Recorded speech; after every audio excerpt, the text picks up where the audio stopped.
नमस्कार दोस्तों, मैं हूं देवेंद्र कुमार और आप सबका स्वागत है MLRD study point YouTube channel पर।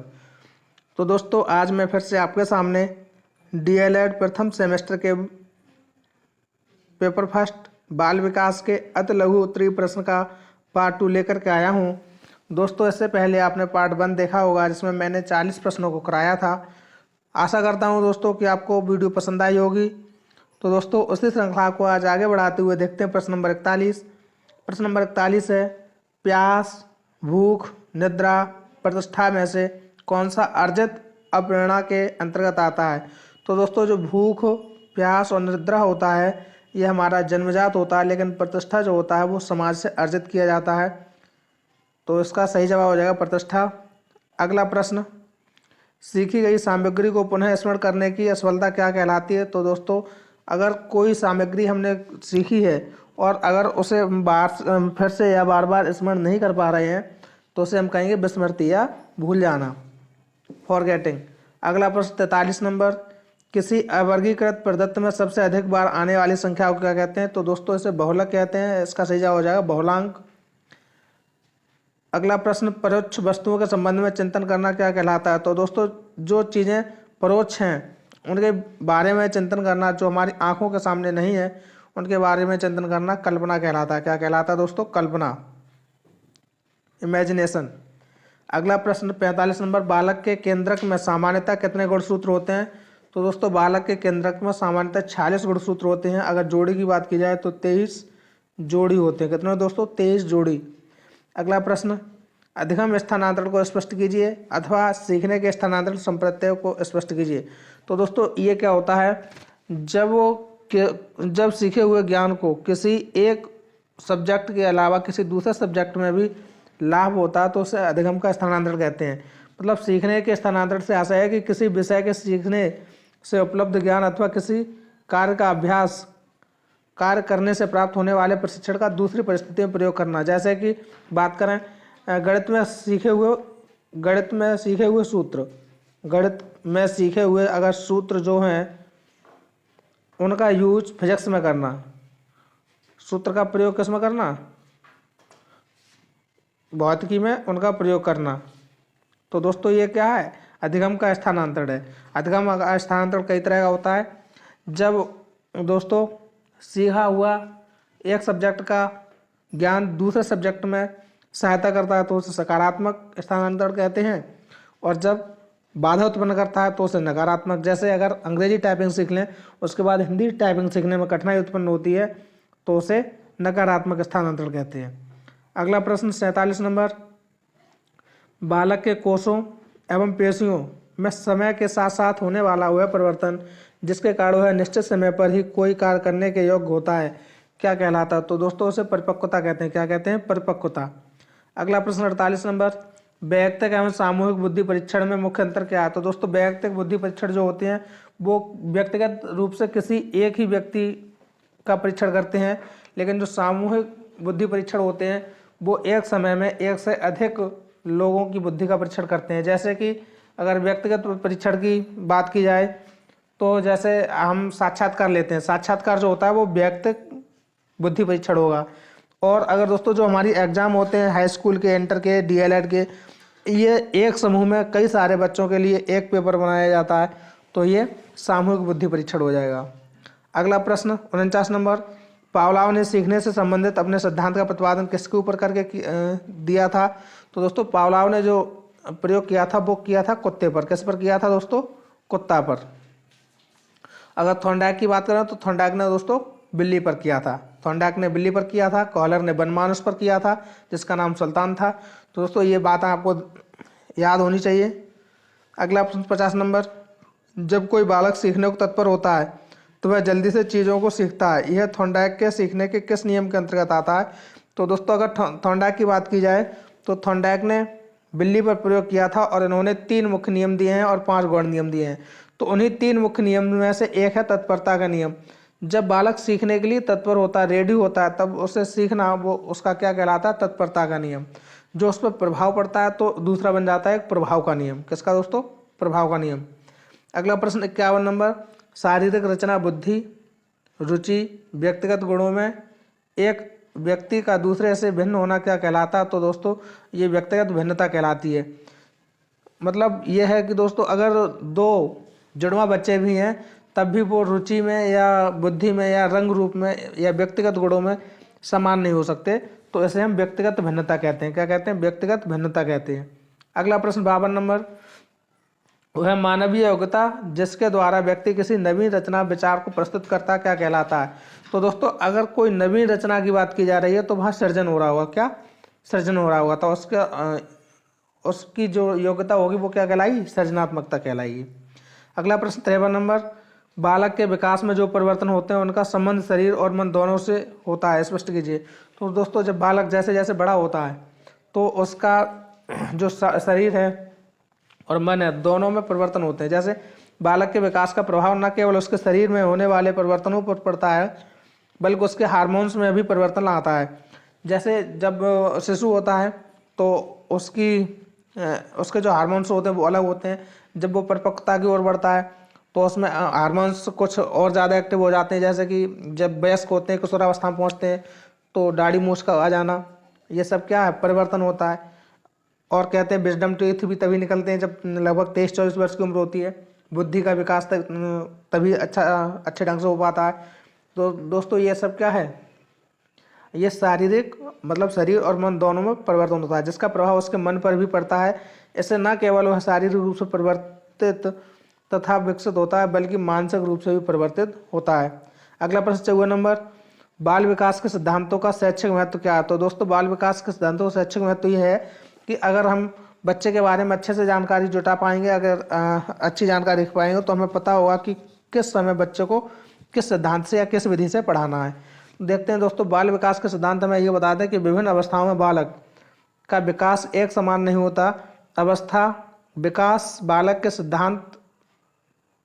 बालक के विकास को विभिन्न अवस्थाओं में बांटकर उसके विकास की व्याख्या करते हैं। अवस्था सिद्धांत जो है दोस्तों वो बालक के विकास की अवस्थाओं को विभिन्न भागों में जैसे कि शैशवावस्था, बाल्यावस्था और किशोरावस्था में बांट करके अध्ययन करते हैं। जबकि प्रक्रिया सिद्धांत यह बताते हैं कि बालक के विकास को प्रक्रियाओं के आधार पर बांटकर भी उनके विकास की भविष्यवाणी की जा सकती है।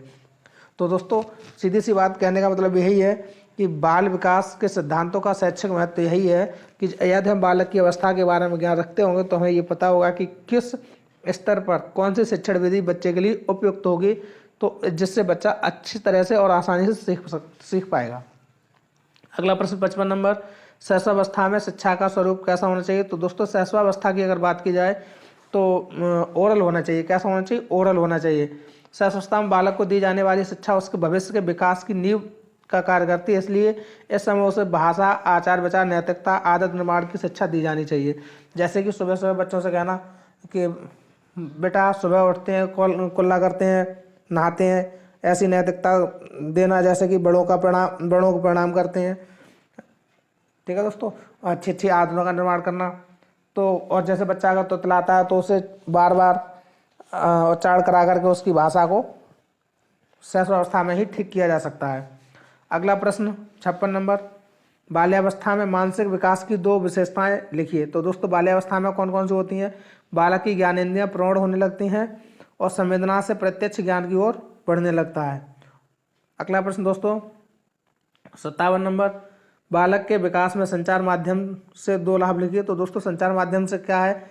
बालक के ज्ञान का विकास होता है और बालक का सामाजिक वातावरण बढ़ता है।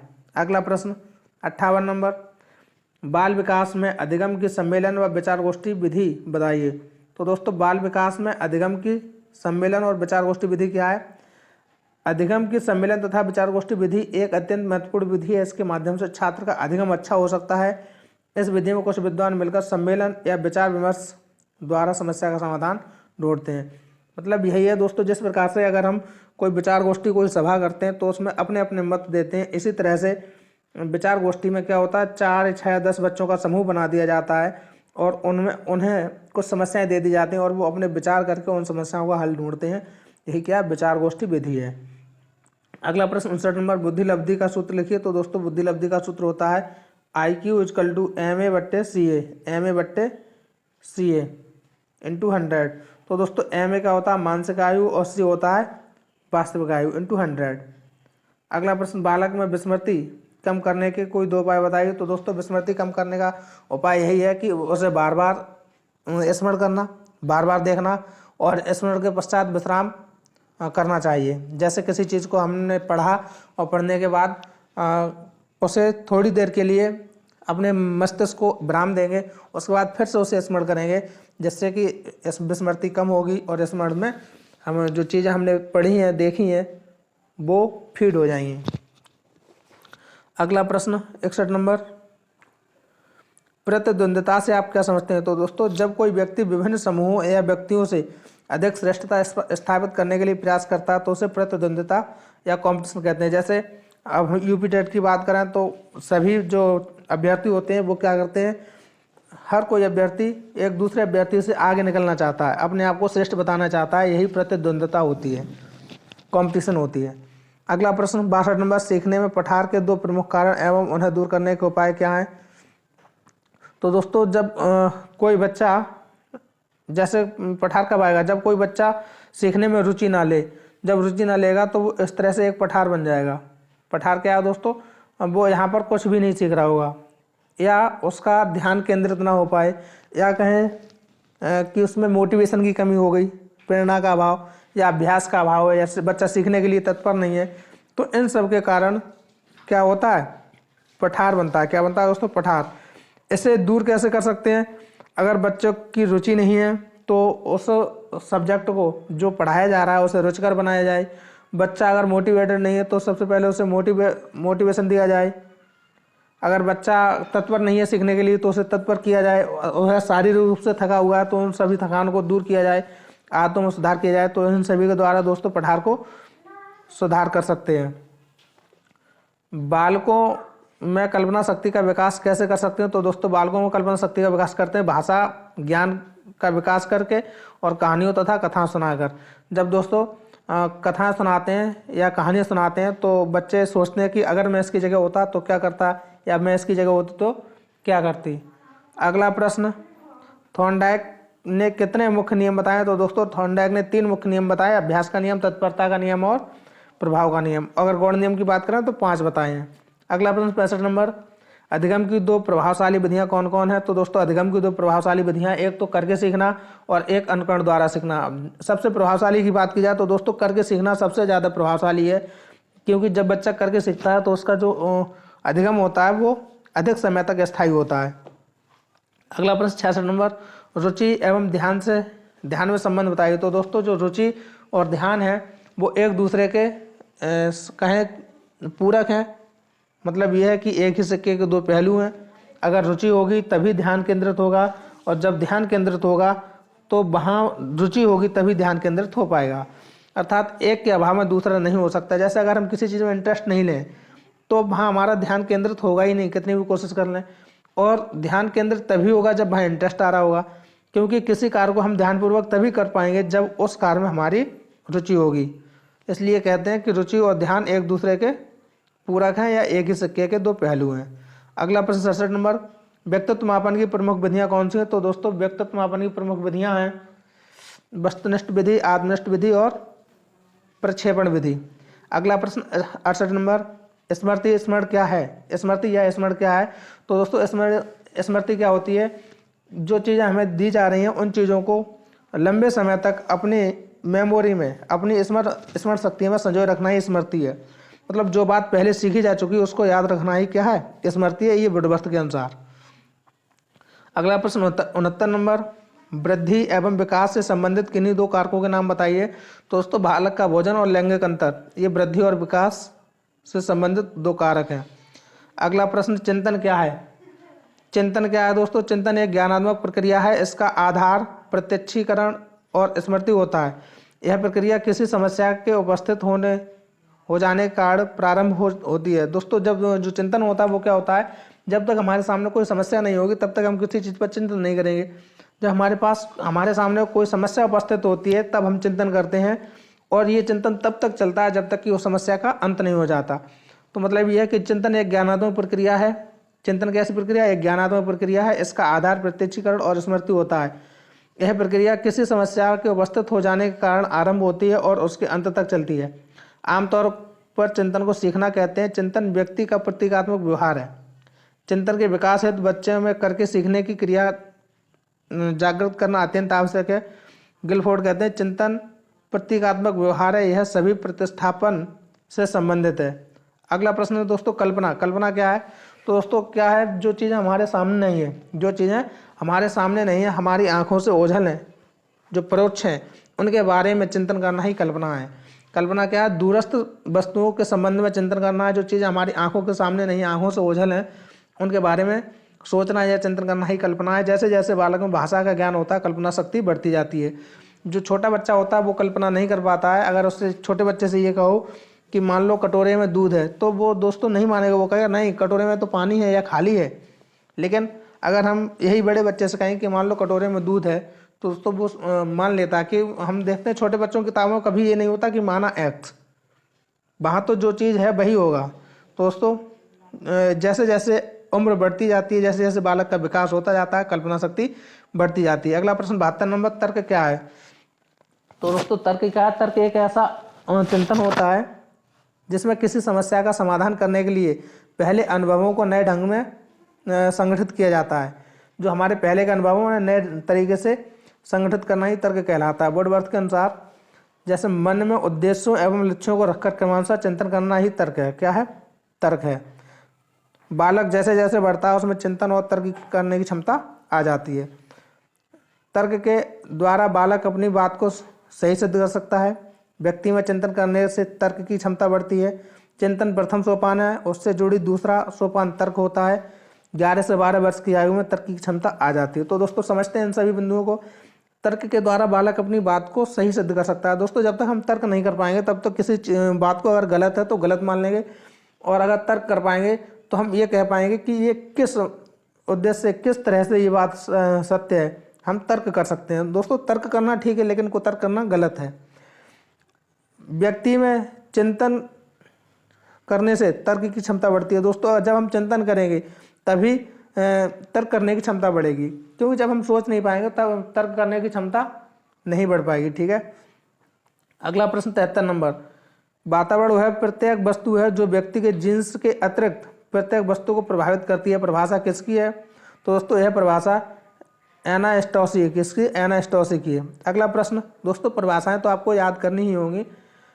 अगला प्रश्न 74 नंबर, बाल विकास पर वंशानुक्रम का प्रभाव स्पष्ट कीजिए। तो दोस्तों बाल विकास पर माता पिता की विशेषताओं का प्रभाव होता है, और मूल शक्तियों का प्रमुख कारण जो होता है वो वंशानुक्रम होता है। जैसे कहा जाता है कि बच्चे में 1/2 माता से और 1/2 पिता से लक्षण आते हैं। और अगर दादा दादी की बात की जाए, नाना नानी की, तो 1/4 और 1/4 का रहता है। तो दोस्तों अगर बात की जाए कि बाल विकास पर वंशानुक्रम का प्रभाव स्पष्ट कीजिए, तो बालकों में माता पिता की विशेषताएं हस्तांतरित होती हैं।